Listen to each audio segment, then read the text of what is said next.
Dumaresq from Natural Woman Network Thrive Through Menopause course. Thanks for joining us today, and we're really fortunate to have Liz Bartingham from South Coast, New South Wales, to talk to you about her perimenopausal journey and her evolution since then and how she utilised different things to help her through it. So, Liz, welcome. Lovely to be here, Wendy. Thank you. Thank you for inviting me. Liz is actually a yoga teacher, and that's something that came out of her perimenopausal journey, and has been a primary teacher all her adult life as well. So she has lots of good stuff to share. So Liz, can you tell us a bit about what your memories of the start of your menopausal journey and how old you were and what happened for you then? And we love to tell people the great learning gifts and stuff that you get out of it in the end. Yes, and there are many gifts to be learned from it. I'm actually now, I'll say I'm 67, so this is quite a long time ago. I started perimenopause probably around 45, which was quite young. Those were the early stages.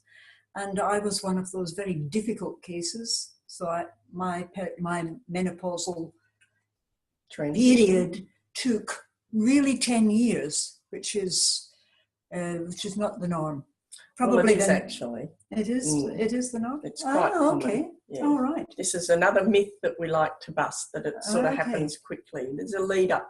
So you were in the premenopause years, and the perimenopause is that year or two around the transition. Yeah. Yes. So it was very distinct for me, and I remember I was teaching at the time. I had a fairly stressful life, and like most people at that time, there were other issues. There was family issues. You know, I had parents who were sick and unwell and living in a different country. I had children who were late teenagers and early 20s, and they were having problems of their own too. So, like everyone, there were lots of difficulties. And teaching, most teachers would know, it's a fairly stressful job. I guess my adrenals had really just about had it when I started to notice that suddenly I wasn't coping at school, or not to the same extent. And of course, I went through the usual journey. I'm fortunate that I'm one of these people who I believe in holistic techniques. And so my first call was the naturopath. And I tried the things like what most of you have heard of, which is like the black cohosh that I tried, evening primrose oil, to think back to all those things. I even tried yam cream. I don't hear so much about yam cream now. I was told to eat lots of foods with phytoestrogens, of which I did. I followed this, very carefully. Ate lots of tofu and yams, beans. But anyway, these things were helping slightly. Everything was a help. But I still was suffering quite badly. And it wasn't just the hot flushes, it was mainly the mental effects. So, fuzzy brain. Yes, that's a big one. Memory loss, which is quite difficult to deal with when you're actually teaching and you have to be on the ball with it. So from there, I guess it was getting a little bit depressed. And then there was a big breakthrough. I remember reading a poster on the wall, and I don't know why I read it, and I don't know why I took it on board, but it said that there was a Satchitananda class starting. So you mean yoga? It was a yoga class starting at 8 o'clock in the morning, actually, and I thought I can just fit this hour in before I go to school. So I went along with no prior expectations, and I came out feeling like bliss. Okay. I was so impressed. It was very relaxing. I just couldn't wait for the next week. It was only on once a week. And then when it got to the holidays, it stopped. And I was so desperate. that I thought, this is obviously the thing that is helping me. And it was at that point that I started to realize that I needed to do more yoga.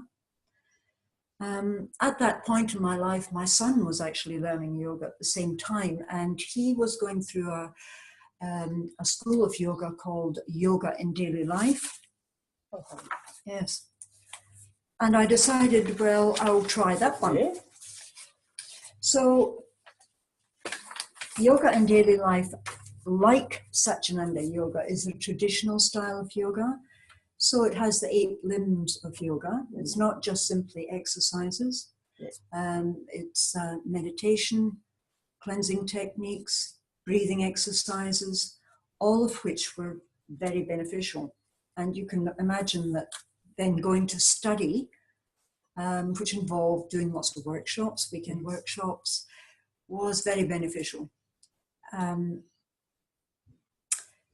suppose at that point, and that was the early days, I could see a huge improvement in my overall health. Yoga is very good for your circulation, for your breathing, for relaxation. And I didn't feel quite so depressed. I felt as if I was more in control of my body, which was wonderful. However, the downside was that things did get worse, and even the yoga, which had its own stresses because I was actually learning it, and it involved traveling long distances to do the workshops, and of course that's not always easy when you're in a family situation. So these caused little problems too. Anyway, I think I can probably say that I did actually survive, but, and I have to say that the last step was visiting the GP, and I had some hormone treatment for a very short time. I didn't want to be taking any form of HRT. I knew the side effects, and so I counted the months that it was on it. And whenever I felt I was getting a little bit better, I decided to cut it out. These days, I can say that there is a life after menopausal symptoms, and it's a wonderful life. And I've continued with my yoga. But the thing I think that has probably helped the most, which of course is the ultimate aim of yoga, is to meditate. Meditation to me is the secret success to have a happy life. And so the type of meditation Liz is talking about is, would you want to describe how you came to be doing that? Well, obviously meditation is part of traditional yoga, and we always used to do a meditation at the end of each class. However, it wasn't till probably Wendy appeared. That's me. Yeah, on the scene, and she actually started up a regular Sunday sit, and that helped enormously because it was much longer than we had previously been sitting, and it was the regularity of it and the fact that you were with other like-minded people, which is very important at particular times in your life, where there's an understanding. I think, going back, that was one of the main problems with menopausal symptoms, is that there's very few people whom you can actually talk to. People sadly feel that menopause is old age. They don't want to show that they're going through the same symptoms. Old age, sadly, is not accepted very highly in our in this particular area, whereas the Aborigines, for example, or the American Indians revered the older people, the crones. They were the shamans. Yes. But sadly, in Australia, in modern day life, old age is just grey-haired old women. Yes, but we're working at changing that.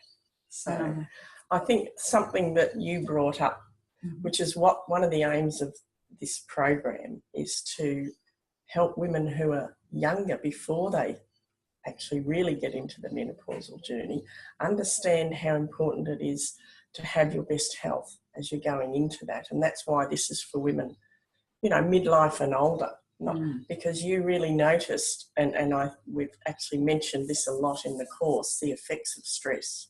Yes. Is that, do you feel, what message do you have for women of all ages about that? Well, I think Wendy has hit the nail on the head, that it is vital to be healthy before you get into this perimenopausal period. And I would definitely recommend yoga and meditation. Find a good yoga school that is a traditional school, which encompasses all the different parts of the yoga, the 8 limbs of yoga, not just the exercises, which are wonderful, but that involve pranayama, the breathing, the dharana, the meditation, the pranayama. Yeah. And it's also that it's actually a spiritual development, as well as keeping your body and mental processes strong as well, isn't it? Very much so. And that helps being with like-minded people. It helps thinking outside of your own little square that you're living in, to be able to help other people, to express gratitude. These are all things which help maintain a healthy body and a healthy mind. Yes, yes. And I think you've brought up also a very important point, which we go through in the program, the course as well, and that is that what's going to be helpful to one woman might not be for another, so that we each need to experiment a bit and find what's right for us. And so with you were already doing a lot of holistic living and natural things, which all helped, and then you added in the yoga, and you had a bit of HRT because you couldn't cope, and that's okay. You just do what you have to do. Exactly. It's better to be still breathing at the end of the day. And I think we need to cut ourselves a bit of slack there. You know, most women that I see say, I just want to do it all natural, and there's been very few women that have needed to do something else, but occasionally it might be necessary, and safety and efficacy are always the most important thing. Yes. So definitely. So really for you it was the stress factor which was affecting things a lot, and the isolation that you felt. And that's why we're doing what we're doing. So thank you so much. That's great. Is there anything else you want to add as a final word of wisdom? As you're talking, I am realising that there is one little thing that I didn't say, which I feel is very important now looking back on that time, which was to give yourself time. Yes.